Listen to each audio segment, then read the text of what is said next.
शहजाद जी, इतने सारे नाम राहुल गांधी जी ने गिना दिए अपनी वेलकम स्पीच के अंदर, और आपकी पार्टी कह रही है कि वैकेंसी नहीं है, विपक्षी एकता कहीं दिखाई नहीं दे रही है। इतने सारे लोग हाथ ऊपर करके खड़े थे आज बेंगलोर में। देखिए, ये इसलिए कह रहे हैं क्योंकि मंच तो सजा हुआ है, सरपंच कौन होगा इस मंच का ये तय नहीं कर पा रहे हैं, और इसीलिए कहीं ना कहीं आप देखेंगे कि मुश्किल था रास्ता उस तक पहुंचने का, पहुंचा जब तो पता चला बुलबुला था पानी का। ये बुलबुला 2018 में भी फूला था और ज़्यादा तीव्रता के साथ फूला था। उस समय तो जेडीएस भी थी, उस समय पर दीदी भी आई थी, उस समय पर और भी लोग थे। आज जो लोग नहीं हैं उनकी सूची ज़्यादा लंबी मालूम होती है। 10 ऐसे पॉलिटिकल पर्सनैलिटी, उद्धव जी को पर्सनली फ़ोन किया गया था, वो नहीं पहुंच पाए, आदित्य जी भी नहीं पहुंच पाए, ममता दीदी नहीं पहुंच पाए। ममता दीदी को जब इनवाइट भी दिया तो अधीर रंजन चौधरी ने उस इनवाइट के बारे में कैसे फाइट किया वो एक अलग विषय की कहानी है। नवीन बाबू नहीं पहुंच पाए, पिनराई विजयन नहीं पहुंच पाए, जिनके साथ गठबंधन है। केजरीवाल, भगवंत मान हो, केसीआर हो, जेडीएस हो, ये सारे तो बुलाया नहीं ना। तो ये लंबी लिस्ट है, लंबी फहरिस्त है। जो नहीं पहुंच पाया वो ज्यादा सिग्निफिकेंट है, और मैं आपको इसके पीछे का कारण बताता हूं। क्योंकि देखिए, वक्त पे यारी तो सब करते हैं दोस्त, मजा तो तब है कि वक्त बदले और यारी ना बदले। ये वक्त से जब यारी बदलती है, इसके कई उदाहरण भी तो आपने देखे हैं ना सौरभ जी। क्या आपके सामने छिपी हुई बात है? एमवीए में जहां पर इन्होंने एक्सपेरिमेंट किया है, क्योंकि केवल कन्वीनियंस के नाम पर एक आए हैं। इतने कॉन्ट्रडिक्शन होते हैं सावरकर से लेकर अलग अलग विषय पर। दूसरी बात, इनका मिशन और विजन क्या है? जैसे देश में प्रधानमंत्री जी नरेंद्र मोदी जी का एक मिशन है, एक विजन है। हमने अर्थव्यवस्था को आगे बढ़ाई, विदेश नीति पर हम लोग आगे बढ़े हैं, राष्ट्र सुरक्षा को लेकर है। इनके पास केवल corruption, commission, division, ambition for position and Modi का ऑब्सेशन।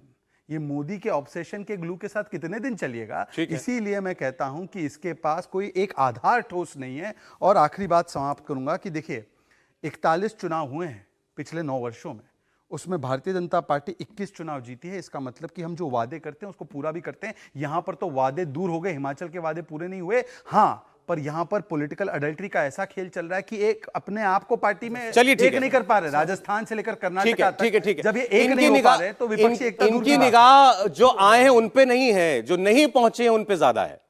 सौरभ जी देखिए, इन्हें बुरा लगना, इनको दर्द होना लाजमी है। कर्नाटक में हार हुई है। आप समझिए कि दक्षिण भारत में एकमात्र जो सबसे स्ट्रांग होल्ड जगह थी भारतीय जनता पार्टी, वहां से कांग्रेस ने उसे खदेड़ दिया है, तो निश्चित तौर पर बुरा लगेगा। आज मंच पे देखिए, जो लोग कभी भारतीय जनता पार्टी के साथ हुआ करते थे, आज वो कांग्रेस की देश बचाने की लड़ाई में कांग्रेस के साथ है, कांग्रेस को मजबूत कर रहे हैं और देश को बचाना चाहते हैं। तो निश्चित तौर पर इनको भी बुरा लगेगा और रविशंकर जी को भी बुरा लगेगा। बड़ा सवाल यहां पर यह है कि देखिए, भारत की जनता ने और कर्नाटक की जनता ने यह साबित कर दिया कि आपका पोलराइजेशन का कार्ड अब नहीं चलेगा। ये इनकी पोलराइजेशन की लेबोरेटरी कही जाती थी। हुआ क्या? और इन्होंने पूरी कोशिश करी चुनाव में। इन्होंने कर्नाटक से आगे बात कीजिए। अब कर्नाटक में तो बहुत बात होगी। हाँ। उसी से, कर्नाटक से ही ये देश की धुरी जो आगे बढ़ेगी, ये कर्नाटक से ही बढ़ने वाली है।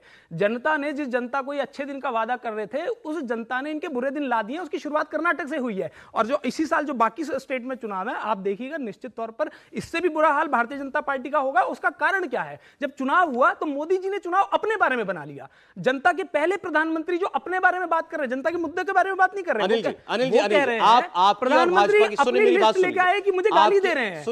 ये प्रधानमंत्री के बारे में चुनाव हो गया और ये प्रधानमंत्री की हार भी है। भाजपा की जिन राज्य में सीधी लड़ाई होनी है, वहां विषय अलग है। वहां आपको इनसे मुकाबला करना है, आपके मुद्दे इनके मुद्दे आपस में टकराएंगे, जनता फैसला कर देगी। सवाल यह, इस मंच पर जितने तमाम नेता दिखाई दे रहे थे, आपने कहा विपक्षी एकजुट था। लोग ये पूछते हैं, इनमें से एक नेता दूसरे नेता की उसके राज्य में क्या मदद कर लेगा?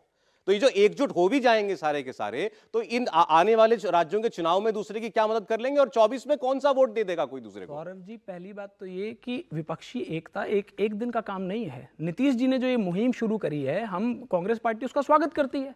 हम जितने क्षेत्रीय दल हैं उनके नेताओं का सम्मान भी करते हैं, स्वागत भी करते हैं। लेकिन ये बात सच है, देश की लड़ाई जो है वो कांग्रेस और बीजेपी के बीच में है। एक तो आप अभी से ये मान रहे हैं कि ये मुहिम सारी नीतीश जी की है, और आप चाहते हैं कि कांग्रेस पार्टी सेंट्रल रोल में रहे और हर आदमी कांग्रेस के इर्द गिर्द घूमे, लेकिन पहल किसी और की है। ऐसा नहीं है।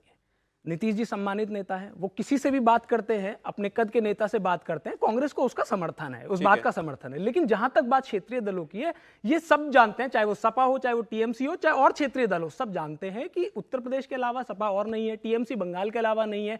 और ये लड़ाई देखिए, मैं आप ही की बात पे आ रहा हूं, ये लड़ाई कांग्रेस वर्सेस बीजेपी होगी, जिसमें जो भी दल कांग्रेस का साथ देगा वही बीजेपी से लड़ने में मदद करेगा, और जो नहीं देगा वो जाने अनजाने में बीजेपी की मदद ही करेगा। इंडिया टीवी हर वक्त हर जगह डाउनलोड करने के लिए सर्च करें India TV news Google play store या ऐप स्टोर पर।